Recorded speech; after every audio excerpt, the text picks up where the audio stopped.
ఓం అరుణాచలేశ్వరాయ నమః. అరుణాచలంలో ప్రతి ఒక్క భక్తుడు గిరి ప్రదక్షిణ చేయాలని కోరుకోవడం, అది ఒక గొప్ప దివ్యానుభూతిని కలగజేయడం జరుగుతోందనడంలో ఏమాత్రమూ అతిశయోక్తి లేదు. మేము కూడా మొట్టమొదటిసారిగా అరుణాచలం వెళ్ళడం జరిగింది. అలాగే అర్ధరాత్రి వేళ గిరి ప్రదక్షిణ ప్రారంభించాలనుకున్నాం. ఈ సందర్భంలో జరిగిన అద్భుతాలు ఈ వీడియోలో చూడండి.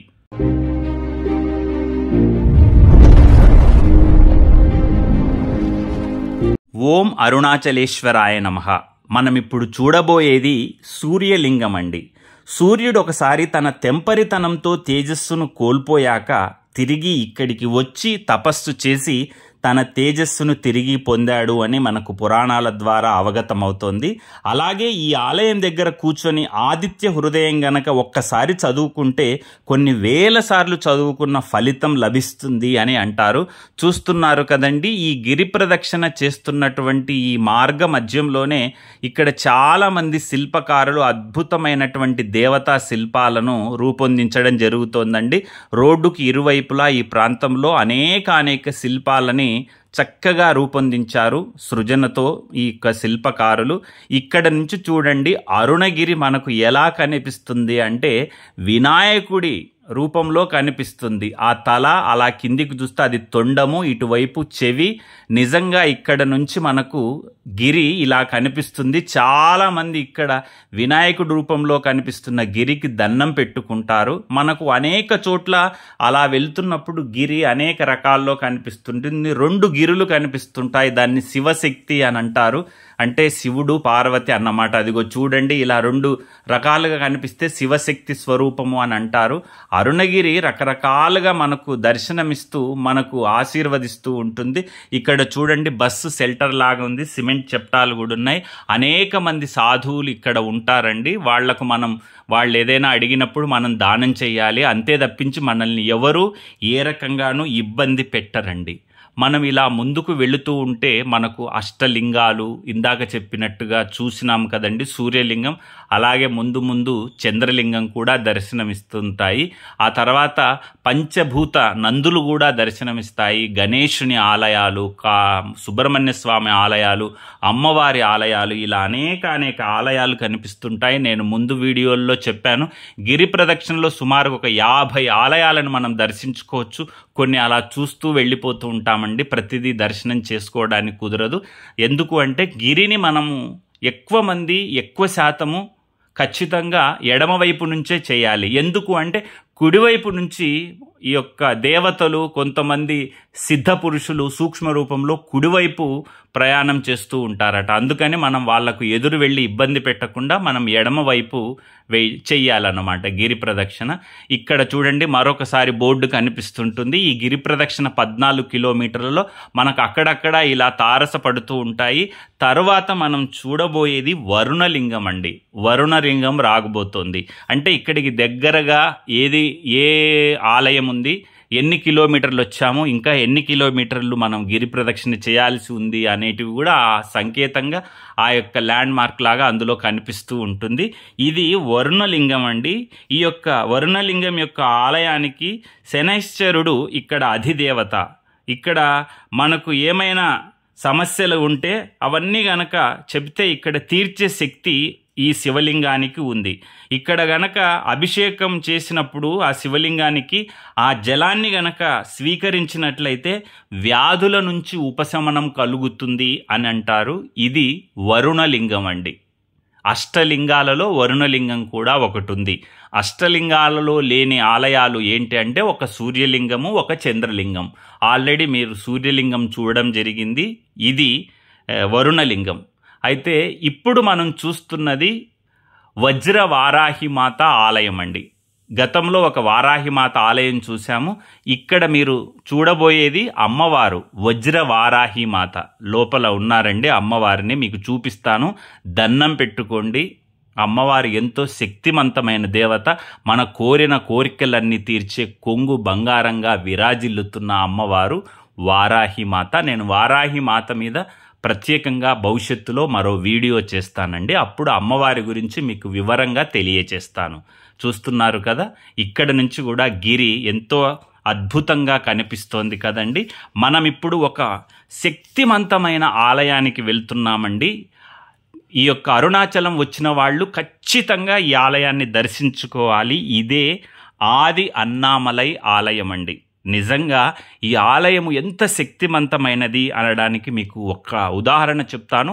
అరుణాచలంలోని ఆలయంలో అరుణాచలేశ్వరుడి కంటే ఇక్కడ దానికంటే ముందే ఈ ఆది అన్నామలై ఆలయంలో బ్రహ్మదేవుడు శివలింగాన్ని ప్రతిష్ఠించాడట. చూడండి ఎంత పురాతనమైనదో. అరుణాచలం ప్రధానమైన ఆలయంలో అరుణాచలేశ్వరుడి కంటే ఇక్కడ ఆది అన్నామలై ఆలయంలోని శివలింగమే ఇంకా పురాతనమైనది అని తెలుస్తోంది. అంటే అంతకంటే ముందు నుంచి ఉంది అని అంటే మరి ఇది ఎంత శక్తివంతమైన ఆలయము అనేది మీకు చెప్పకనే చెప్పొచ్చు. ఇక్కడ ఏంటంటే మనం కొంతమంది నాకు ఆ కోరిక ఉంది, ఈ కోరిక ఉంది, తీర్చు స్వామి అని మనం దేవునికి దండం పెట్టుకుంటూ ఉంటాం సాధారణంగా. అయితే ఇక్కడ మనం కోరినా కోరకపోయినా కూడా మన కోరికలన్నీ తీర్చే ఆది అన్నామలై దేవుడండి ఇక్కడ. నిజంగా ఎంత గొప్ప విషయమో కదా. మన మనసులో అనుకుంటే చాలు, మనం బయటికి స్వామి నాకు ఈ ఉద్యోగం లేదు, నాకు ఉద్యోగం కావాలి, లేకపోతే నాకు పెళ్లి కాలేదు, నాకు పెళ్లి చేయి, ఇట్లాంటివి మనం బయటికి చెప్పక్కర్లేదు, కోరనక్కర్లేదు. మనం కోరినా కోరకపోయినా మన పరిస్థితి, మన కోరికల్ని తెలుసుకొని అనుగ్రహించే దేవుడు ఆది అన్నామలై. నిజంగా ఎంత గొప్ప భావనో కదండి. ఇందాక నేను చెప్పాను కదా, అరుణాచలేశ్వరుడి కంటే ముందే ఇక్కడ శివలింగం ఉందని చెప్పారు. ఇక్కడ ఒక బ్రహ్మ తిలోత్తమ వెంట పడినప్పుడు ఆమెని కాపాడడానికి శివుడి చేత ఒక్కసారి ఇదైతే పావురం రూపంలో బ్రహ్మ రావడము, దానికి ఒక కథ ఉందండి. నేను మరొక సందర్భంలో చెబుతాను.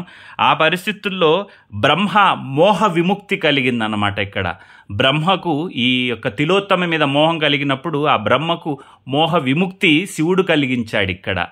కాబట్టి ఎవరైనా మోహంతో ఉన్న వాళ్ళకు కూడా ఇక్కడ మోహ విముక్తి కలుగుతుంది అనేది ఈ యొక్క ఆలయంలో తెలుస్తోంది. కాబట్టి ఈ ఆలయం అనేది అత్యంత పవర్ఫుల్ ఆలయం అన్నమాట. చూస్తున్నారు కదండి. నిజంగా ఇక్కడ నుంచి అరుణగిరిని చూస్తే చాలా అద్భుతంగా కనిపిస్తుంది. మీరు చూస్తున్నారు కదండి, అదిగో ప్రధానమైనటువంటి గోపురం కనిపిస్తోంది. అదిగో ఇదేనండి ఆది అన్నామలై ఆలయము. ఇది కొంచెం లోపలికి ఉంటుందండి, కుడివైపు. కొంతమంది మిస్ అవుతుంటారు వెళ్ళకుండా. కానీ ఈ ఆలయాన్ని మాత్రం ఖచ్చితంగా దర్శించాలి. అరుణాచలం వెళ్ళినప్పుడు మీరు గుర్తుపెట్టుకోండి, ఆది అన్నామలై ఆలయము. ఇక్కడ మీకు మరో ప్రధానమైనటువంటిది చాలామందికి తెలియనిది ఒకటి ఉందండి, మాణిక్య వాచకర్ ఆశ్రమం. ఇక్కడ మీకు చూపిస్తాను. అది మళ్ళీ మెయిన్ రోడ్డుకు మనం కనెక్ట్ అవుతామండి. ఇటువైపు ఈ మాణిక్య వాచకర్ ఆశ్రమం ఉంటుంది. ఇక్కడ శివలింగంతో పాటు మాణిక్య వాచకర్ అనే మహనీయుడి విగ్రహం కూడా ఉంటుందండి. లోపల తాళమేస్తున్నారు వెళ్ళే. ఆయన మహాశివభక్తుడు మాణిక్య వాచకర్. అయితే ఆయన శివకీర్తనలు పాడుతుంటే శివుడు వచ్చి వాటిని పారవస్యంతో వినడమే కాకుండా ఎక్కడ మర్చిపోతానని ఆ కీర్తనలు సాక్షాత్తు శివుడే రాసుకునేవాడటండి. అర్థమైందా? ఎంత మహామహిమాన్వితమైనటువంటి ప్లేసో కదా అది మాణిక్య వాచకర్ ఆశ్రమం. ఏదో అని మామూలుగా చూసి చూడనట్టు వెళ్ళిపోతుంటారు. నాకు కూడా అప్పుడు చూసినప్పుడు తెలియలేదండి. తర్వాత నండూరి శ్రీనివాస్ గారి వీడియోలు చూడడం వల్ల నేను అది గుర్తుపట్టగలిగాను. ఆ మహానుభావుడు నండూరి శ్రీనివాస్ గారు అరుణాచలం గురించి బోలెడన్ని వీడియోలు చేశారండి. తన వీడియోలు గనక చూసి అరుణాచలం గిరి ప్రదక్షిణ చేస్తే ఇంకా అద్భుతం అండి. ప్రతిదీ మనకు అవగతం అవుతుంది. ఈ సందర్భంగా నండూరి శ్రీనివాస్ గారికి ప్రత్యేకమైనటువంటి అభినందనలు, ధన్యవాదాలు తెలియజేస్తున్నానండి. అది ఇందాక చెప్పింది మాణిక్య వాచకర్ ఆశ్రమం అండి. గమనించారు కదా. ఇక్కడ ఒక వినాయకుడి ఆలయం ఉందండి, మీరు గమనిస్తున్నారు కదా. ఇది వినాయకుడి ఆలయం. ఇక్కడ మనము ఒక సిద్ధ పురుషుడి దగ్గరికి, అంటే తమిళనాడులో 18 మంది సిద్ధ పురుషులుంటే అందులో ఒక మహానుభావుడు, ఒక సిద్ధ పురుషుడండి. తన పేరే ఇదై కొట్టు సిద్ధార్. ఆ ఇదై కొట్టు సిద్ధరే ఇక్కడ ఆయన తాలూకు ఆశ్రమం కాదు, ఎందుకో మరి ఒక శివలింగము, నందీశ్వరుల వారు, ఆ ఇదై కాట్టు సిద్ధర్వి సంబంధించి ఎన్నో ఫోటోలు ఉన్నాయండి. అదిగో చూడండి, ఇదై కాట్టు సిద్ధర్ అనేవారు ఒక గొప్ప సిద్ధ పురుషుడు, మహనీయుడు. మీరు ఒక మోక్ష మార్గం ఉంటుంది కదండి, ఆ దాంట్లోకి దూరిపోయి వస్తూ ఉంటారు మోక్ష మార్గము. ఆ మోక్ష మార్గంలో ఈ యొక్క ఇదై కాట్టు సిద్ధర్ 2 యంత్రాలను స్థాపించడం వల్ల లోపలికి లావుగా ఉన్న వాళ్ళైనా లోపల నుంచి బయటికి రాగలిగే పరిస్థితి ఉంటుంది. అలాగే ఎంతో దూరం గిరి ప్రదక్షిణ చేసిన వాళ్లకు అలసట ఉంటే కూడా ఆ మోక్ష మార్గంలో నుంచి బయటికి వచ్చేస్తే ఆ అలసట అనేది తీరుతుంది అని చెబుతుంటారు. ఆ ఇదై కాట్టు సిద్ధర్ యొక్క అది ఇక్కడ చూడండి, బ్రహ్మకుమారిస్ది కూడా వాళ్ళది యొక్క ఆశ్రమం లాగుంది, చూస్తున్నారు కదా. ఇది బ్రహ్మకుమారిస్కు సంబంధించినటువంటిది. ఇక్కడ మీరు గమనించండి. ఈ యొక్క గిరి ప్రదక్షిణ చేసేటప్పుడు ఎన్నో పీఠాలు, మరెన్నో మఠాలు, మరెన్నో ఆశ్రమాలు ఇవన్నీ ఉంటాయి. అదిగో చూస్తున్నారు కదండి, అరుణగిరిని దండం పెట్టుకోండి. మనకు ఎలా కనిపిస్తుందో వినాయకుడి రూపంలో కనిపిస్తోంది చూడండి. తొండము, ఆ తర్వాత తల భాగము, ఇటువైపు చెవి చూడండి పెద్దగా, గమనిస్తున్నారు కదా. ఆ రకంగా మనకు కనిపిస్తూ ఉంటుంది. నిజంగా ఎంత అదృష్టం అనాలి. వినాయకుడిని దర్శించుకున్నాము ఇందాకే. వినాయకుడి గుడి బయట నుంచి మీకు తెలిసిందే కదా, చాలా చోట్ల గిరి ప్రదక్షిణ చేసేటప్పుడు ఏ ఆలయంలో కూడా వీడియో అలౌ లేదండి. వీడియో తీయనియరు. వీడియో తీసేటట్టుగా మనల్ని చూస్తే వాళ్ళు కోప్పడతారు మన మీద. చాలా విసురుగా సీరియస్గా సమాధానం ఇస్తారు. కాబట్టి మనం వీడియోలు తీసుకోకుండా ఉంటేనే బెటర్ అండి. వీడియో తీస్తే లోపల బయట నుంచి తీసుకోవచ్చు, లోపలికి వీడియో తీయడానికి కుదరదు. ఏదో 2-3 చోట్ల నేను లోపల ఉన్నటువంటి అష్టలింగాల్లో కొన్ని లింగాల్ని షూట్ చేయడం జరిగింది. ఆ పురోహితులు చూడనప్పుడు మామూలుగా అయితే తీయకూడదండి. ఇక్కడ మీరు గమనిస్తున్నది వాయు లింగం అండి. ఈ వాయులింగం యొక్క విశేషం ఏంటంటే, బయటంతా తిరిగి ఎంత వేడిగా ఉన్నా కూడా ఈ ఆలయంలోకి వెళ్ళినట్లయితే చల్లని గాలి వీస్తుంటుందండి. ఇది వాయులింగం ప్రత్యేకత. మరి వాయువు అంటే గాలే కదండి. ఇక్కడ కనుక లోపలికి వెళ్ళినట్లయితే వేడిగా బయట ఉంటుంది, లోపలికి వెళ్తే చల్ల గాలి వస్తూ ఉంటుంది. ఈ యొక్క ఆలయంలో అధిదేవత వచ్చేసి కేతువు అండి. అధిదేవత వచ్చేసి కేతువు. మన తాలూకు ఏ గ్రహదోషాలున్నా కూడా అన్నీ నివారణం అవుతాయి మనం వాయులింగాన్ని దర్శించుకుంటే. చూస్తున్నారు కదా, నిజంగా అష్టలింగాల్లో ప్రతి లింగానికి ఎంతో ప్రత్యేకత ఉందండి. మరో వీడియోలో మళ్ళీ కలుద్దామండి. ఇంకా చెప్పాల్సింది చాలా. Please watch, like, share and subscribe సాహిత్య టీవీ.